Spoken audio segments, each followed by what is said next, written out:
Hey guys, this is What You're Looking At. I usually do my internal videos on my other channel, but since I've been uploading a lot more real gun videos over there on my VZ58 and some of my other guns, figured I would go ahead and just put up a video of me working on one of my Makr guns, or my Makr guns, whichever way y'all like to pronounce it. I like to pronounce it Makr. But here we go. This is my Makr-4, which is the short-railed version CQB model, and currently, as you can tell from my FPS test, we are shooting 265. You would think, hey, that's perfect for CQB, but that's with an M90 spring. I should be getting right at 300, which means I'm having some compression issues, and 90% of that is because I cut the barrel down less than half of its length. Barrel ends at about right where the rail is, really. So essentially, the one mod I'm going to do to this gun is a compression mod, which is going to be porting this cylinder. We're going to port the cylinder and see what results that yields. I might also teflon the cylinder head to the cylinder. Who knows? We will see as the video goes along, though.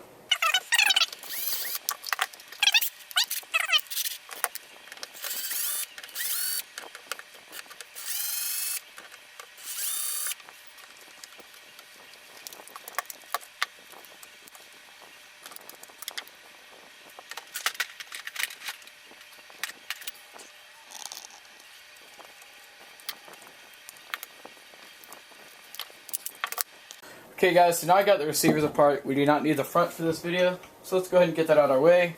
Top cover, we don't need that. We got the 4 body screws, the spring that helps keep the bolt into the gun, the screw that holds in the top cover, or the battery tray, my fault, the top cover push tab. Set all that to the side. We can actually set the battery tray itself to the side. And now we just got to get the gearbox out.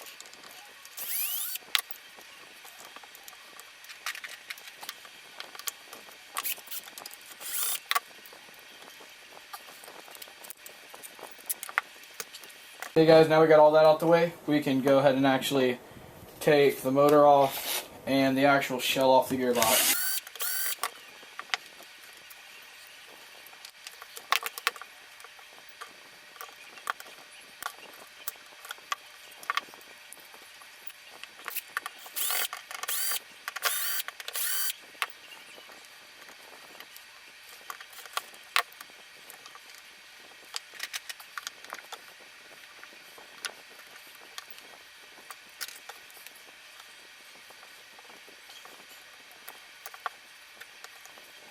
Okay guys, so now we're actually going to take the gearbox apart.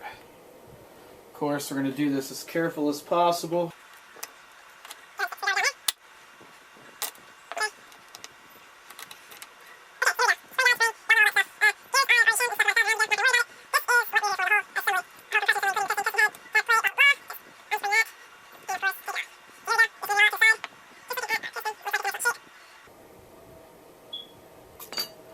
And of course, here is the cylinder.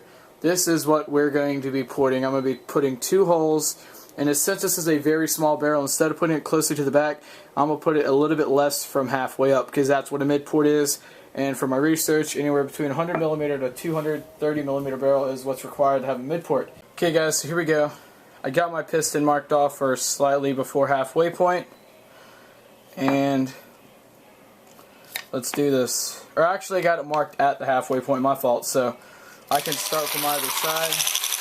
But let's just see what I can do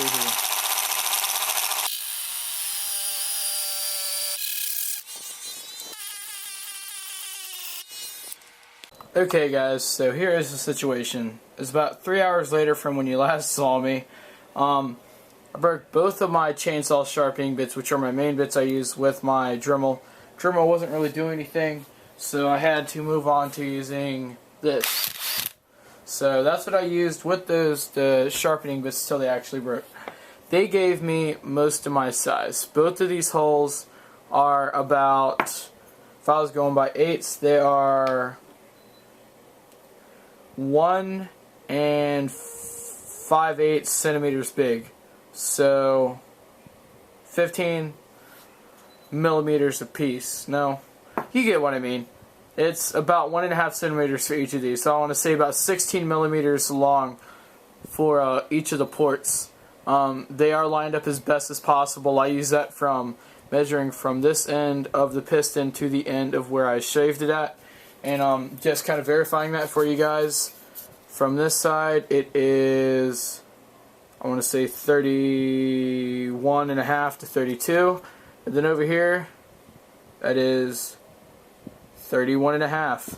So there, it's within a half a millimeter of each other from this point, and then as I said, they are the same length. So I even it up as much as possible.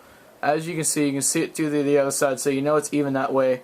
I rounded the edges, and I did the deburring and the evening out with a flat diamond file, and then 2 different sizes of some type of curved diamond file.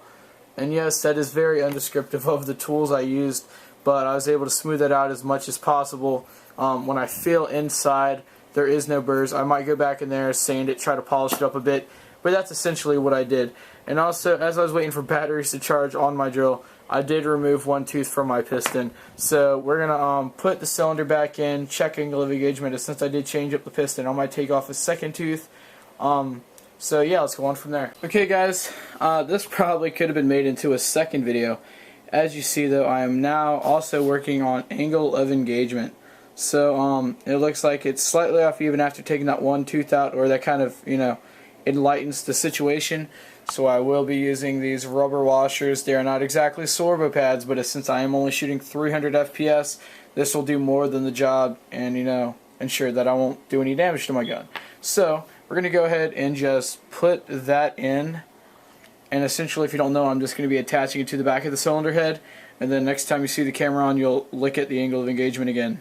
Okay guys, I'm terrible at doing these internal tutorials. As you see, I have the gearbox back together now. I'm just going to go over and explain everything I did to it here. Stretch the O-ring using the outside of the cylinder. Use teat, aka a lighter, to stretch the O-ring out. That helped the compression a bit. Then I put the washer, the rubber washer for my angle of engagement.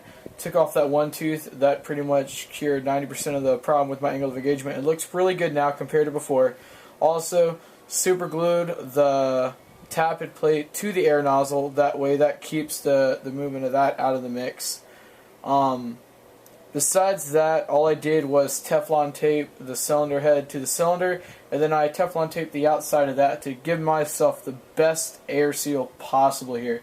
So my overall goal when I go to shoot this gun again is hopefully right at 300, if not 295. So that's a 30 to 35 FPS increase. I think that's not too much to ask for. So now you're just going to see the film fast forward here as I put everything back together.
Okay, I had to pause it there because I remembered a mod I had to do previously.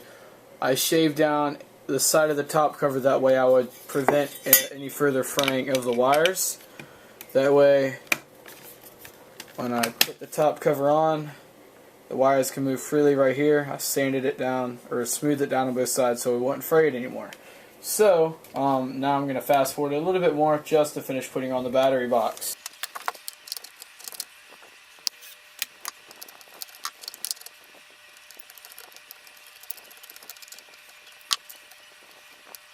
Okay, so here's the finished product.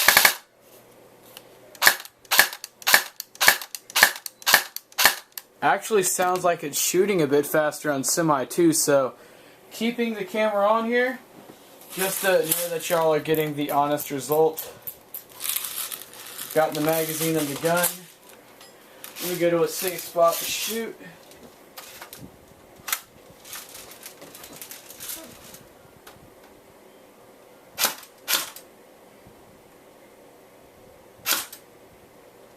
Good deal. So I actually got a lot more than I expected. 312.8.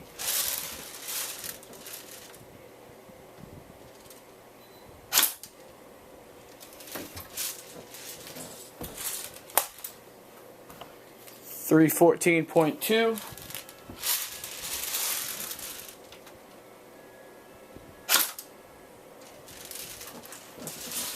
And 313.8. So in all, I got a 50 FPS increase. And to be honest, I really wasn't expecting that much, so I guess I should give my tech skills a little bit more credit. But good news is that I'm definitely going to get a little bit more range, getting 312 FPS. Greater news, I'm keeping that same ROF, getting an even better trigger response.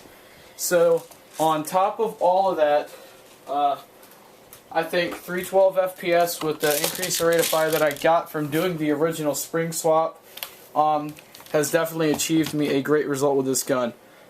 I know this video has probably been chopped up and skewed from how long it really took me to do all this, but I hope you guys enjoyed, and until next time, this has been a What You Looking At production. We'll just title this video, How to Increase Your Compression in Your Gun. Very long, but I think in my mind very helpful, even though if this wasn't much of a tutorial in the first place. Okay, let's just get one test of the rate of fire. That's pretty decent for just a 7.4 battery and a stock motor. So guys, that's it for this gun. Who knows what I might do to it in the future, but hope you guys enjoyed. I'm out.